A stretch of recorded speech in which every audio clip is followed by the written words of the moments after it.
Y saludos. Muchas gracias.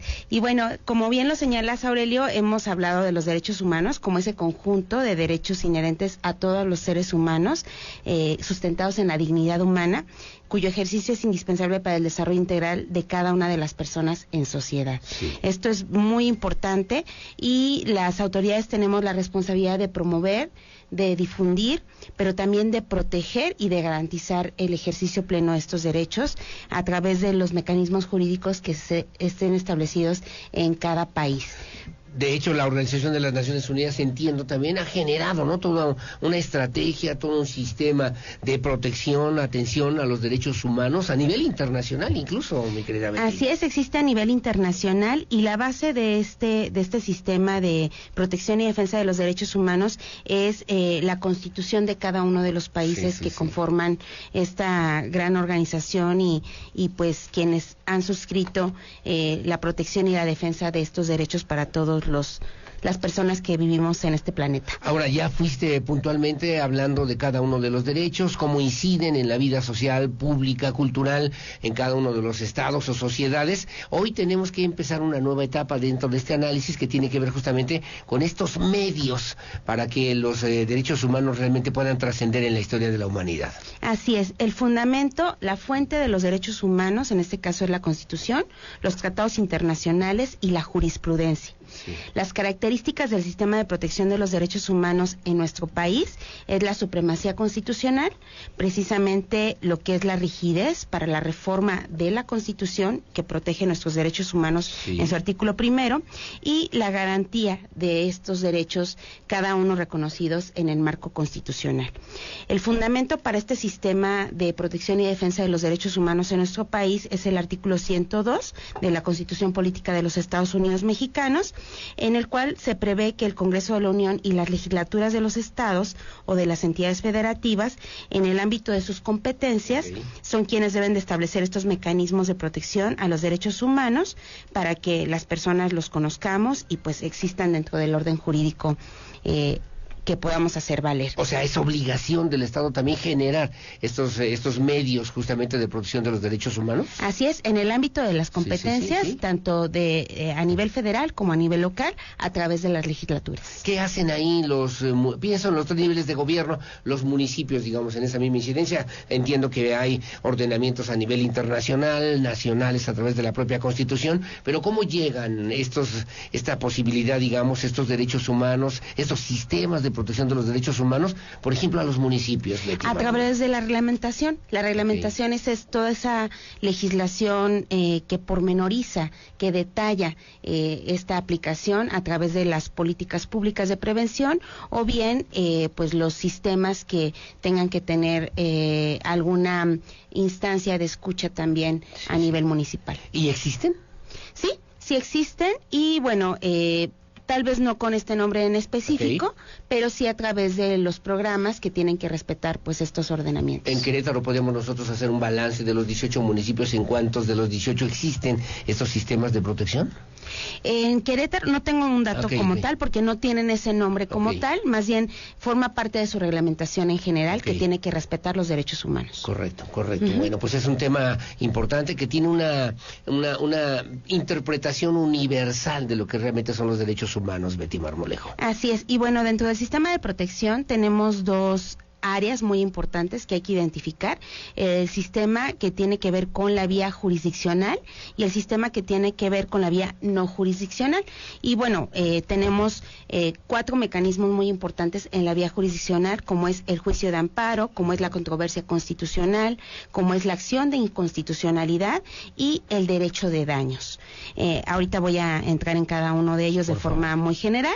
Y bueno, dentro del sistema no jurisdiccional tenemos el sistema que se conoce como ombudsperson, que es el acudir a la Comisión Nacional de Derechos Humanos o a las defensorías de los estados, la facultad de investigación de la Suprema Corte de Justicia de la Nación, el juicio político y el juicio de protección de los derechos político-electorales de las personas. Correcto.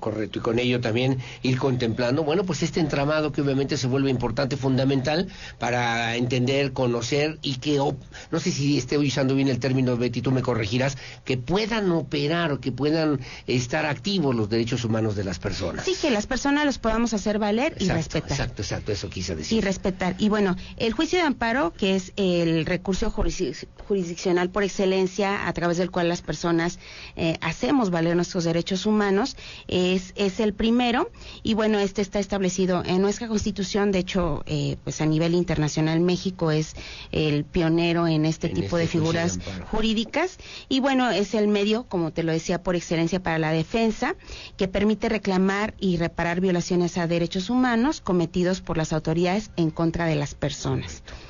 Luego viene la controversia constitucional. Así es, la controversia constitucional es el medio de control que se promueve ante la Suprema Corte de Justicia de la Nación cuando se suscitan conflictos entre los poderes ejecutivo, legislativo y judicial, o los niveles de gobierno, en razón de la invasión de esferas de competencia. Esta es la controversia constitucional, y bueno, pues obviamente el marco jurídico... Pero que la hemos podido ver recientemente, por lo menos en términos federales. Así es, bueno, pues está muy de moda, ¿verdad? Sí, el ejercicio de estos derechos, y es importante que la ciudadanía los conozca. ¿Y que no se han presentado recursos controversias constitucionales por este tipo de situaciones en México? Sí, se han presentado, y esta es la que se ejerce cuando existe controversia por invasión de esferas competenciales. Correcto. Entre los poderes. Entre los tres poderes.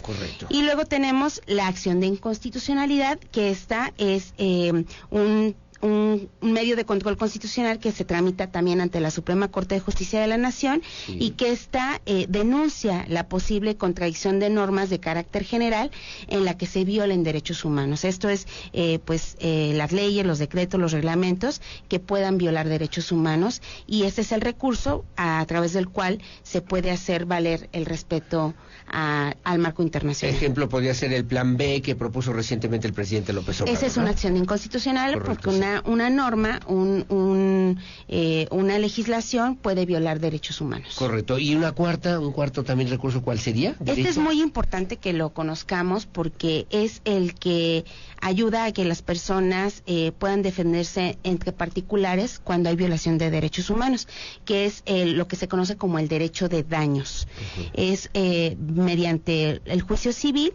y bueno, pues a través de este procedimiento jurisdiccional, las personas que resienten alguna violación a sus derechos humanos pueden exigir a otra que lo causó que les sean resarcidos tales derechos, y es por la vía civil. Por la vía civil, y que obviamente tiene que ver con un derecho fundamentalmente ciudadano, digamos humano, para poder restablecer, recuperar, denunciar por lo menos la violación de los derechos humanos, mi querida Betty. Es importante que lo conozcamos, porque la violación de derechos humanos normalmente la identificamos de las autoridades a los particulares, claro, pero también existe violación de derechos humanos entre particulares, y creo yo que es en mayor número. Que de repente pareciera que la gente, muchos pensamos malamente, no, solamente tiene que ver cuando alguna institución pública agrede o atenta contra los derechos humanos de una persona, pero entre particulares, pues es un asunto entre particulares, ¿no? Pareciera. Sí, pero también hay un medio de defensa, sí, claro, y que es este procedimiento, el derecho de daños, así se le conoce, y yo creo que en las próximas años va a tomar mucha relevancia también. Ojalá porque tenemos una tarea pendiente en la violación de derechos humanos entre particulares. Tomar en cuenta estas cuatro propuestas: el amparo, obviamente la controversia constitucional, el juicio también de inconstitucionalidad, y en su momento estos derechos de daños que tú también refieres, para que sea parte justamente de este bagaje que tenemos que aprender, desarrollar y conocer en temas de los derechos humanos en nuestro Querétaro y en nuestro país, mi querida Betty Marmolejo. Así es, y tenemos también el apartado B, que es el que él tiene el sistema no jurisdiccional, sí, es decir, no es a través del Poder Judicial de la Federación o del sistema judicial en nuestro país, del Poder Judicial en nuestro país, es más bien a través de otros organismos, como es la Comisión Nacional de Derechos Humanos, que tiene pues obviamente las defensorías también a nivel estatal,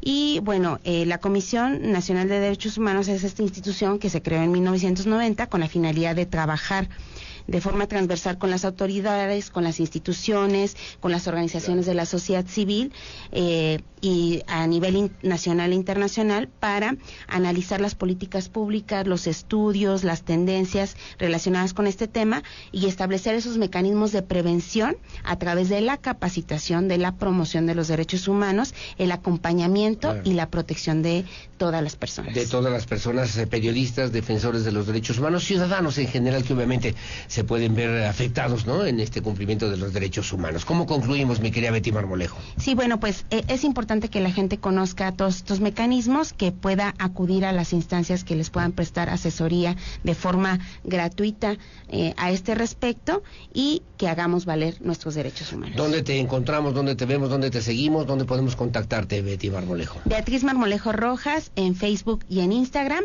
y en el 442-251-9100, extensión 1045 en la legislatura del Estado.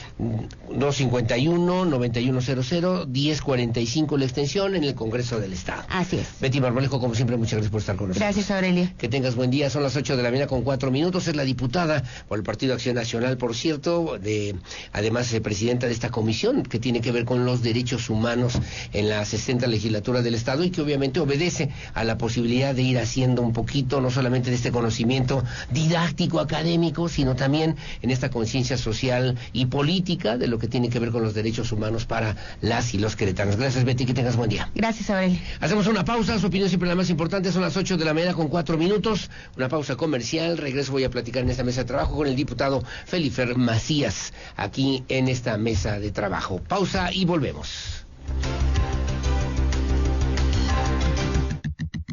Acompáñanos a un corte comercial. Regresamos con más.